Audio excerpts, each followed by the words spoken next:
사무엘하 5장 11절에서 25절 말씀입니다.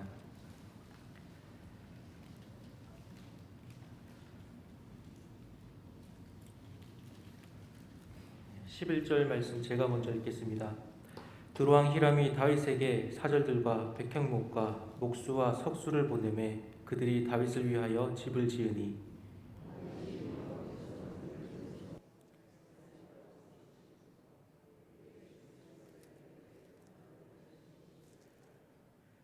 다윗이 헤브론에서 올라온 후에 예루살렘에서 처첩들을 더 두었으므로 아들과 딸들이 또 다윗에게서 나니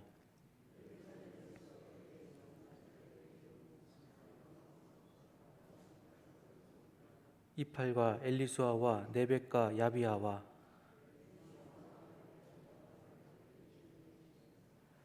이스라엘이 다윗에게 기름을 부어 이스라엘 왕으로 삼았다 함을 블레셋 사람들이 듣고 블레셋 사람들이 다윗을 찾으러 다 올라오매 다윗이 듣고 요새로 나가니라.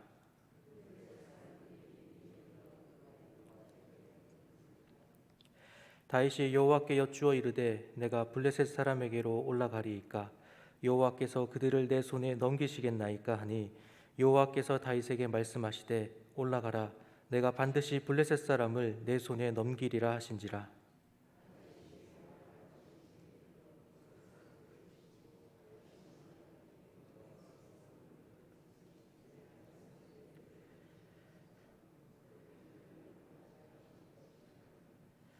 거기서 블레셋 사람들이 그들의 우상을 버렸으므로 다윗과 그의 부하들이 치우니라.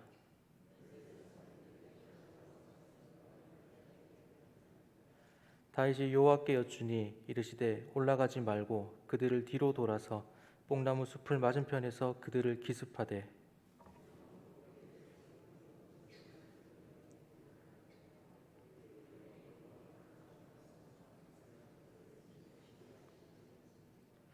(25절) 함께 읽겠습니다. 이에 다윗이 여호와의 명령대로 행하여 블레셋 사람을 쳐서 게바에서 게셀까지 이르니라. 아멘. 하나님 아버지, 오늘 하루도 새 아침을 허락하여 주심을 감사드립니다.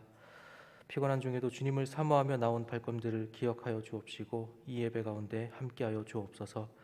또한 주님 앞에 드린 예물들을 기뻐 받아 주옵시며 주님을 향한 감사의 기도의 제목들을 하나하나 살피시고 응답하여 주옵소서. 감사드리며 이 모든 것 우리 주 예수 그리스도의 이름으로 기도드립니다. 아멘. 사울과 요나단의 죽음 그리고 아브넬과 이스보셋의 죽음으로 인하여서 이스라엘 백성들은 하나님께서 다윗을 택하셨음을 깨닫게 되었습니다. 그리고 다윗을 향해 나와서 이스라엘의 왕으로 추대하게 되지요. 이렇게 다윗은 사무엘로부터 처음 기름 부음을 받은 뒤에 유다의 왕으로 세움을 받을 때 또 이제는 통일 이스라엘의 왕으로 세움을 받으면서 세 번째 기름 부음을 받게 됩니다. 하나님의 뜻대로 다윗이 온 이스라엘의 왕이 된 것이지요. 통일 이스라엘의 왕으로서 다윗이 가장 먼저 한 일은 새로운 수도를 세우는 것이었습니다. 헤브론은 유다 지파에 있어서는 중심에 있었지만 이스라엘 전체로 보았을 때는 이 남쪽에 치우쳐 있었기 때문입니다. 그래서 예루살렘을 택하게 되지요. 이곳에서는 아직 가나안 족속인 여부스족이 살고 있었습니다. 이곳은 지리적인 위치가 고지대이고 또 외부의 침략에도 방어하기에 유리한 그런 지역이었습니다. 그러다 보니까 아직까지도 점령하지 못했던 곳이었습니다. 다윗은 뛰어난 장군이기도 하지요. 그래서 여부스족을 몰아내는 데 성공합니다. 그리고 이것을 새로운 수도로 삼게 됩니다. 이렇게 이스라엘을 통치하기 위한 기초적인 틀을 마련하게 되었습니다. 이러한 다윗을 오늘 본문의 앞절인 10절에서 이렇게 말씀합니다. 만군의 하나님 여호와께서 함께 계시니 다윗이 점점 강성하여 가니라 라고 말씀합니다. 하나님이 함께 계심으로 다윗은 여기까지 올 수 있었습니다. 이제 본문의 말씀이 계속해서 이어지게 됩니다. 오늘 본문을 읽으면서 우리가 보게 되는 것은 바로 다윗의 형통함이라고 할 수 있습니다. 오랜 시간 고난과 역병 가운데만 있었던 다윗이 모처럼 형통한 가운데 있는 것을 보게 됩니다.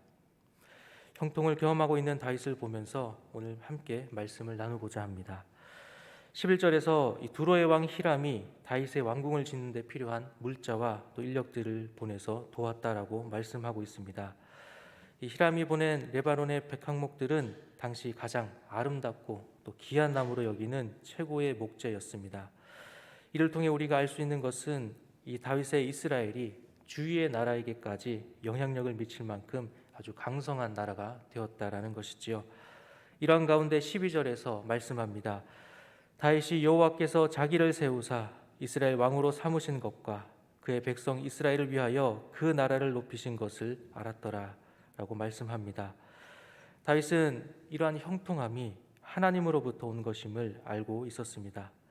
하나님께서 자신을 이스라엘의 왕으로 세우시고 새로운 수도를 세우도록 인도하시고 이제는 이스라엘을 위하여서 이방의 나라가 물자와 인력까지 보낼 만큼 영향력 있는 강성한 나라로 세우신 것을 알았다라는 것입니다.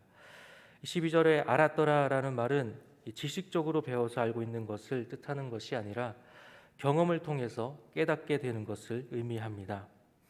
다윗이 이러한 형통 가운데 교만하지 않고 하나님이 하신 것을 알았다는 것은 지금까지의 삶을 통하여서 인도해 오신 하나님을 체험해 오고 있었기 때문이었습니다. 이러한 지혜는 우리에게도 필요한 것이지요.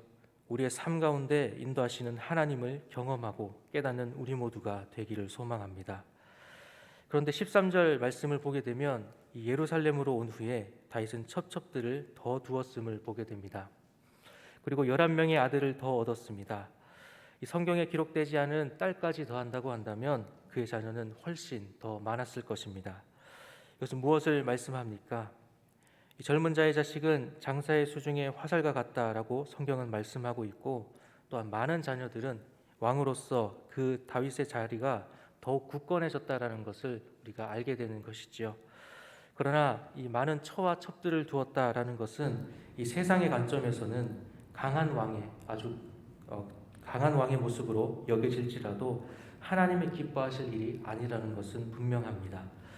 다윗은 형통함 가운데 있음에도 불구하고 또한 세상의 관습을 따라가고 있습니다. 계속된 성공에 취해서 이 하나님이 기뻐하실 일과 그렇지 않은 일들을 구분하지 못하고 있는 것이지요. 우리도 누구나 다 그렇게 하니까 라는 그러한 생각으로 이 신앙의 양심 앞에 눈을 감은 적은 없는지 생각해 보아야 합니다. 또한 형통함 가운데 하나님이 기뻐하지 않으실 일을 알고도 하고도 깨닫지 못하고 있는 것은 없는지 우리 자신을 돌아보아야 할 것입니다. 형통함 가운데서도 우리는 깨어 있어야 한다라는 것을 보게 되는 것이지요. 그럼에도 하나님께서 다윗을 기뻐하신 것은 이 형통함이 하나님으로부터 온 것임을 알았기 때문입니다. 형통함이 하나님으로부터 온다는 것을 아는 다윗은 무엇이 우리와 달랐을까요? 위기를 어떻게 바라보는가를 보며 알게 됩니다. 다윗이 이스라엘의 왕이 되었다라는 소식을 듣고 블레셋이 공격해 오게 되지요. 한때 자신들의 밑에서 이 아기스의 밑에 있었던 다윗이었기 때문에 새롭게 또 기선을 제압하려는 의도도 있었을 것입니다.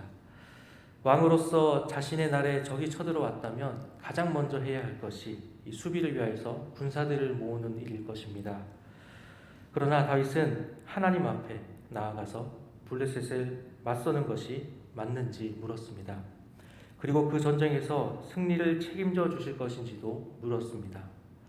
자신의 형통함이 누구로부터 온 것인지를 경험으로 알고 있는 다윗은 가장 먼저 하나님께 어떻게 해야 할지를 물었습니다. 이 하나님께서는 다윗에게 승리를 약속하셨고 이것을 이루셨습니다. 다윗은 첫 번째 전투에서 승리하고 이 두 번째 전투를 앞에 둔 상황에서도 여전히 같은 모습입니다. 첫 전투의 승리에 취해서 하나님을 의뢰하는 일을 잇는 실수를 하지 않았습니다. 이번에도 다윗은 하나님께 여쭙지요. 그리고 이번에도 하나님은 다시 승리를 선물로 주십니다. 오늘 우리 말씀을 통하여서 형통한 가운데 있는 다윗을 보게 됩니다. 그는 온 이스라엘의 왕이 되었고 또 새로운 수도를 구축하며 나라의 기틀을 마련했습니다. 이방 나라에 인적 물적 지원이 있을 만큼 영향력 있는 나라가 되었습니다. 또 많은 자녀들을 얻었습니다. 전쟁에서도 연이어서 승리했습니다. 이러한 형통한 가운데 다윗은 이 형통함이 누구로부터 온 것인지를 알았습니다. 하나님이 자신을 인도해 오셨고 지금도 인도하고 계시며 앞으로도 인도해 주실 것을 알았습니다. 우리도 우리의 삶을 인도하시는 하나님을 경험하며 깨달아야 합니다. 형통한 때일수록 더욱 그러합니다. 다윗도 처척들을 두는 실수가 있었습니다. 형통한 때일수록 더욱 깨어 있어야 합니다. 오늘 다윗을 통해 형통한 중에서도 나의 삶을 인도해 오신 하나님을 기억하며 감사로 나아가는 우리 모두가 되기를 소망합니다. 기도하시겠습니다. 하나님 아버지 감사합니다. 오늘 말씀을 통하여 우리를 인도하시는 하나님을 다시 돌아보기를 원합니다. 때때로 형통한 중에 자신의 것으로 여기는 어리석음이 없게 하여 주시고 하나님으로부터 오는 것임을 잊지 않는 지혜를 허락하여 주옵소서.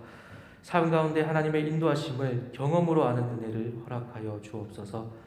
감사드리며 이 모든 것 우리 주 예수 그리스도의 이름으로 기도드립니다. 아멘. 다 함께 주님 가르치신 기도로 예배 마치겠습니다. 하늘에 계신 우리 아버지여, 이름이 거룩히 여김을 받으시오며 나라의 임하옵시며